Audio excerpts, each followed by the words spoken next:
Alright everyone, it was time for your daily dose of fear-mongering. Nancy Pelosi's really been going off the rails more than usual lately, and between her and Joe Biden, which is in the second video of the day, I'm wondering whether dementia is now one of the main platforms of the Democratic Party.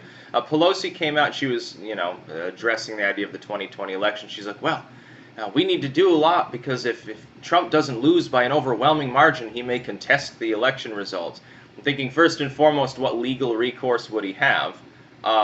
Because the president doesn't have the unilateral authority to say, well, the election was bogus, so, I'm contesting it.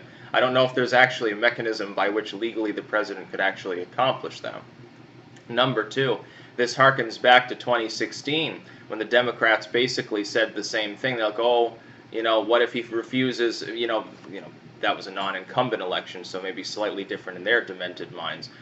But they said basically, we're worried that Trump won't respect the election results. We must respect the election results, blah, blah, blah.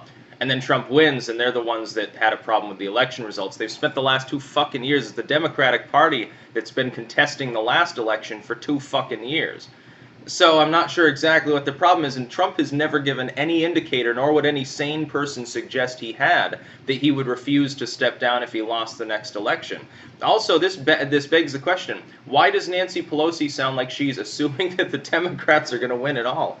I'm not 100% sure that that's actually what's going to happen, Nancy. I think that you're going to be left in the same situation as 2016. The Democrats, once again, will spend an additional 4 years contesting the result by obstruction. Which is what the Mueller probe was about. Now that that's gone, they can't shut up about Trump's tax returns because they haven't yet developed an actual platform.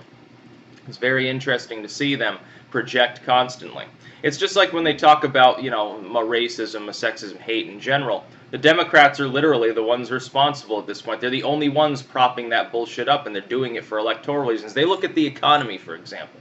They can't run on the economy in this next election. They'd get beaten. They'd get the pulp beaten out of them. They'd lose Minnesota probably. They'd lose Virginia again. The map would get more red than it was before. They could be hazarded in the Pacific Northwest or a place like New Mexico. Certainly in a place like New Hampshire or Maine, where they hold on by the skin of their teeth. Hillary Clinton, what did she end up winning by in places like New Hampshire and Virginia? It was only a few points in most of these states that were kind of close. I don't know what to say. I mean, Pelosi can't with a straight face talk about respecting election results when literally the last 2 years has been nonstop. The Democrats' only talking point, other than Orange Man Bad, generally speaking, has been specifically the election was bullshit. It was interfered with by a foreign state. Trump rigged things somehow. There were all sorts of problems with it. The exact contrast of what they said before 2016, which was that the election could not be hacked, could not be interfered in, was totally, absolutely above board, and that any suggestion to the contrary was a form of treason. They've been suggesting to the contrary for the last 2 years. And if Trump is so bad, if he's so evil and so terrible for the U.S., if he's such a pawn of foreign powers, why are things generally speaking going so well? Which they are. Unemployment now is even lower than before. What was it, 3.6% unemployment? Who fucking saw that coming? Obama claimed it was impossible, that 7% was the new norm, that it was impossible to really go below maybe 6% or so. They thought, well, 3% growth, even 2% growth was hard for them to obtain. Virtually all of the markers that we have hit under the Trump presidency were thought impossible a couple of years ago.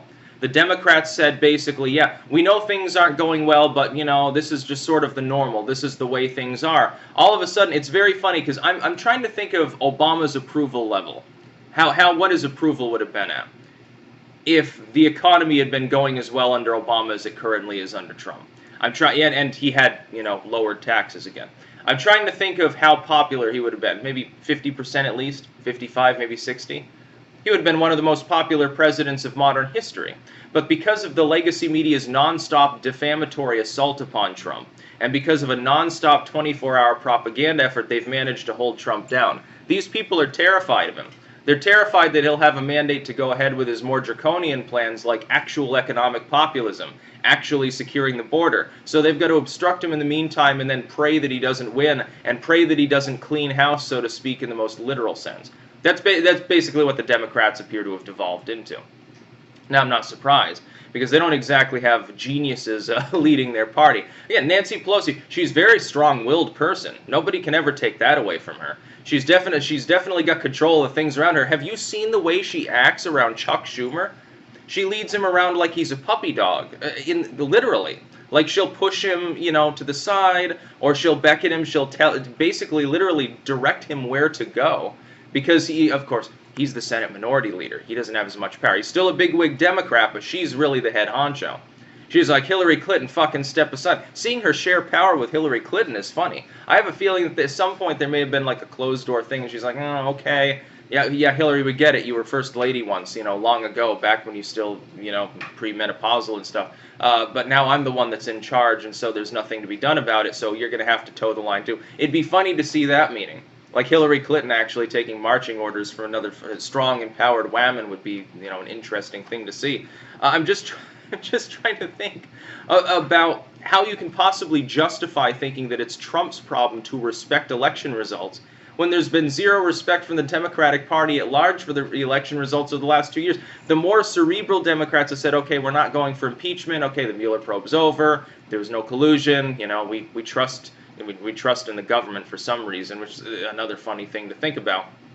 We trust in the Mueller report. We still think he obstructed, but, it's sour grapes, so no, there's no impeachment on the horizon. We still can't even get Biden to talk about the issue. He still hasn't answered that question. I want to see Biden pop the question, are you for or against impeachment?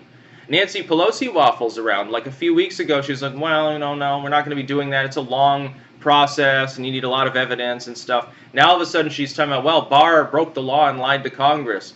Oh, Trump may not respect the election results. It's back to the fucking fear. They took a couple of weeks off in the immediate wake of the Mueller report. They licked their wounds, and now they're going right back to the same platform, which is not a platform at all. It's not a platform. They haven't hewn it yet. It's still a tree. And they're sitting there gawking at it and pretending that it's a pile of lumber and that they actually have a raft. Meanwhile, the Trump waters are rising all around them. It's not going to be a blue wave, so to speak.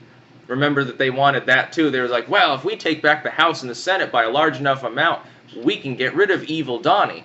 Well, it didn't happen. You lost power in the Senate, which is why Chuck Schumer is very, very sad indeed. He wanted to be Senate Majority Leader.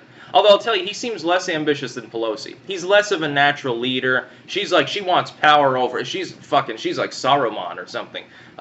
Chuck Schumer is more like just a generic movie villain who doesn't even realize why he's there. And he just sort of goes along with it, to tell the truth. That's about all. Peace out.